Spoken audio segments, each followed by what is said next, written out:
Hey Mark, do you think it's worth painting our house before we list it for sale? That's a question I get quite a bit. I'm Mark Lima, your favorite real estate broker with Lima Real Estate Group, and in today's episode of Real Estate Q&A with Mark, we're going to answer that question. So, painting a home before sale. What are my thoughts? Well, I always think it's a good thing. There's no proven higher ROI than painting, with the exception of possibly decluttering, but that's kind of in its own little category of maintenance and repair. So painting has the highest ROI, which stands for return on investment. And what are some of the benefits of painting? Well, first off, it gives that home a fresh, poppy look. It also conveys cleanliness, tidiness, and another benefit could be perhaps your home is not a color that's on trend with today's buyer pool, and you can have the opportunity to change to something that is kind of appealing to the masses in terms of the prospective buyer pool.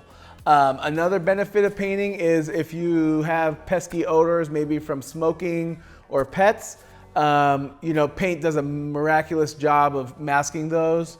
And then lastly, it gives you some creative control on the home in terms of being able to maybe feature a color palette in one section of the room and do accent walls and little things that just make it pop and separate from the rest. So in short, yes, I do highly suggest you paint your home before sale. I guess the one caveat to that would be if it's been recently painted and there's obviously no need, then why go spend the money? But outside of that circumstance, definitely I recommend painting the home.